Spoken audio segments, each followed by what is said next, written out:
Alright, my dudes, welcome back to another Universal Monster review. Um, this one is the Werewolf of London. What is this? 1935? Werewolf of London.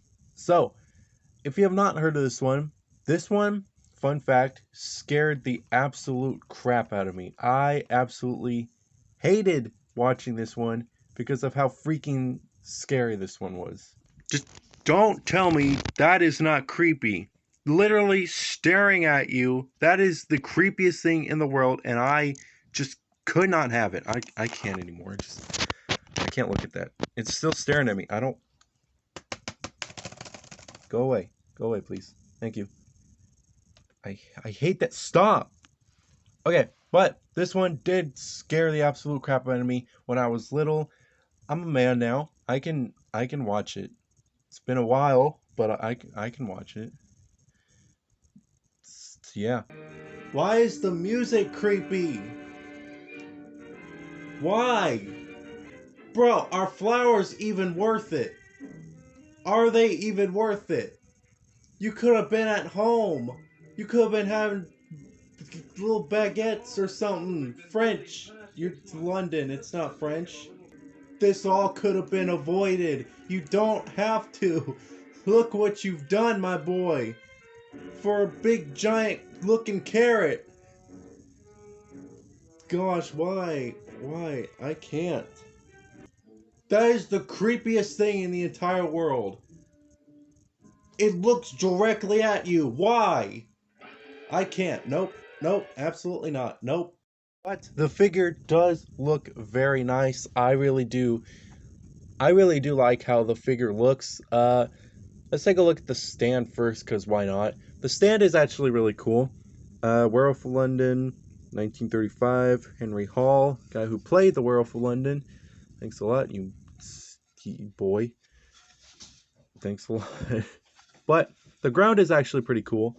It's very interesting. The cat's going crazy. I don't know if you heard that, but they're definitely going crazy. Definitely is a bit different than the Wolfman's one, because this one's kind of more in like more like in the city, not in the city, kind of like in a town. So it's kind of just like ground, maybe little bits of grass there, but definitely really cool. There was another part that was supposed to be here. I do not remember at all seeing that part.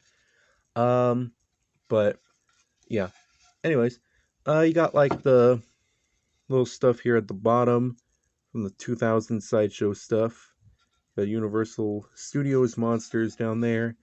Very nice. Got a little stand there to put his little footsie right in there so he can stand up nicely.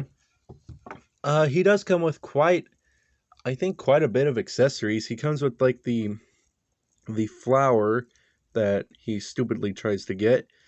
But I actually don't remember the purpose of the flower in the movie. Uh I know it was like extremely rare. Um it did have a longer stem, but I think just over time it broke off. Um the flower's nice. It's very nice. I like the sculpt for it. Very nice little flower. You only got one, so you only got one of them. And the big boy himself, Mr. I don't remember your name. It's been a while since I watched the show or the movie. Um, you have the Werewolf of London. He does come with quite a bit of accessories that are already on him, which at first I really didn't know. You can take them off, but you can just take them off. But let's look at him with it on, then we'll see what he looks like with him off. So this is kind of like his look to kind of go out in public, so everybody doesn't look at his um, hairiness or whatever. I don't know why his werewolf form decides to put on a disguise like this, but I mean, it's kind of cool. I do really like it. He's got like this very trash coat that you can button up, as you saw me take the buttons off. They're very nice. The material is a nice fiber. It's not soft, um, but I mean, it's pretty nice. He also has his little hat here that he wears. Plop that over his head. It doesn't like snap in. It's pretty loose on his head, but it is a nice little fit. and you're not really going to be playing with this guy, so it's just kind of like a little statue about right there. Um, he also comes with this little scarf, which I do believe they said this was an accessory. But this one does come off because I do believe it is, I believe, broken. But if you take off the coat, it's very simple to take off the coat. You just gotta put his arms back like this, um, and just slowly work your way onto taking the coat off, nice and easy. You can see all like the stitch work on the inside. It definitely does not look pretty, but you're not really meant to see it like that. And you can have like a little coat rack if you want, for some reason. The scarf is just kind of like this red material. It's very rubbery, so you can just kind of easily take that off. But it goes around his neck. Nice little plastic there. Pretty nice. And here is the werewolf himself. Definitely a lot different than Lon Chaney's werewolf. Henry Hall's Werewolf of London is something a little bit different, but I honestly really do like the look. Probably because I did grow up with both Lon Chaney and Henry Hall as the werewolves. Um, but yeah, this is definitely really cool. He doesn't really stand up on his own too well, unless you kind of make him, like kind of try your best to, but he doesn't really stand up too well. The face detailing is actually really nice. It's not as, it's pretty, and it's not completely accurate, but it is very nice. I do like it. The head can pretty much just go side to side. It can't really do a 360. I mean, it can, but I don't really want to risk it. The ears are surprisingly very sharp. Those little elf ears are very sharp. It also has like this little, I forgot what they call it, like a widow's peak on his head. He's got very fluffy eyebrows. Um, he's also kind of got like this little beard right here. The rest of his skin is not really furry. Um, from what I really remember. Cats, I swear. But I mean, it's pretty good for the character. His hands are pretty much the same as his skin or his face, but he's on the other side. It's more of a hairy look. He's also got this little green vest right here, which is very nice. I do like it. I love detailing. I like these figures because I do like kind of close detailing on them because you can see kind of like the nice wrinkles there, and it definitely does look like the figure has kind of clothes on, you know. His arm can pretty much go all the way around. Same with the other one too. Um, he has a hinge joint that doesn't really go that far, but it's a hinge joint nonetheless. He's just got a little rotation at the arm, and he's got the same. This one can go back a little bit farther than the other one, but other than that, that's fine. Same with this one. He does have some waist posability, which I do believe Frankenstein and the Wolfman had, but not the Invisible Man. Um, just kind of a little. He's got a little bit of one. His leg can pretty much do that. I don't know why you would need him to pose like this, but I mean it can do that. Um, he has a bend at the knee. From what it looks like, you can bend this knee. It's scary to bend to bend the characters, but you can bend both knees. So you can kind of like, I don't know. You can't really get him into many poses with all. Oh, look at that! He's standing on his own. That's pretty cool. But the character is definitely really cool. I don't think it's completely accurate, but he is definitely a very nice character. And you can also make him hold the little flower in his hand, about like this, the flower that I believe is supposed to cure the his effect or whatever. But yeah, it definitely does look cool. These two are definitely different werewolves.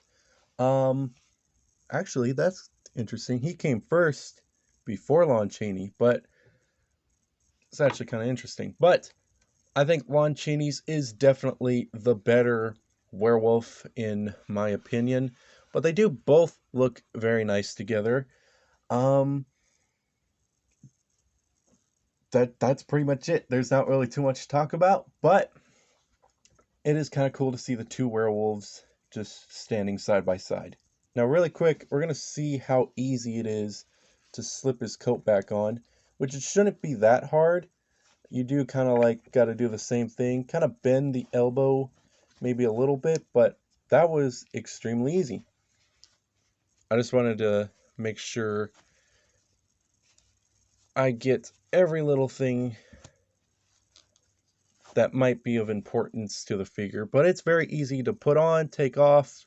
It's actually easier to put it on.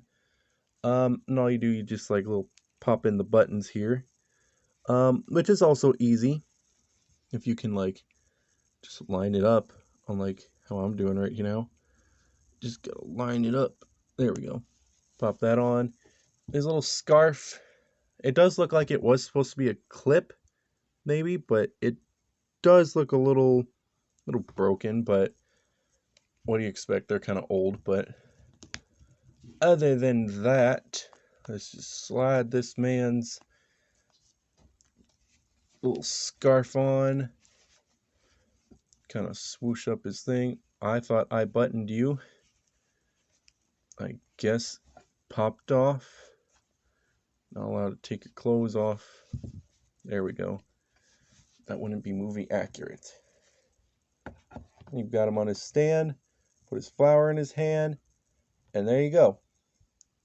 There he is in all of his glory. So I do give this figure a nice little, probably like an 8 out of 10. He's definitely not as great as Frankenstein, even though he did have the arm problems. But I think without those arm problems, I think Frankenstein and the Wolfman are definitely like the top ones out of all of them. The Invisible Man, the Invisible Man is pretty cool too. I think his arm posing is just kind of like meh, because he has one arm up and the other arm with the cigarette. But this one is definitely pretty good. I like the posing on him. I like the detailing. I like the figure. The accessories are pretty nice, and the cool factor you could take his coat off and his hat and his scarf is definitely really cool as well. He does not top the Wolfman, but he's definitely a great figure to have. So that's pretty much it for the review. There's not too much to talk about anymore, but I want to thank you guys so much for watching. If you did enjoy, please like, subscribe, and all that stuff. And I'll see you guys in the next one, probably with another Black series, because we still got 2 more, and be nice to get those out of the way. But I'm going to see if there's anything else I can review, because I probably do have a lot more stuff. Because I'm kind of getting worried that I don't have a lot of other stuff to review.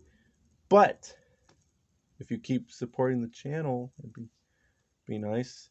I don't make money off this. I mean, basically, this is all just for fun and kind of my little stupid thing that I've wanted to do for a while. But it'd be cool to make money off of this so I can get more figures to review them, to do what I kind of like to do. But that is all for the video. See you guys next time with something. We'll figure out something. I think we're going to do another Black series. So, see you guys next time.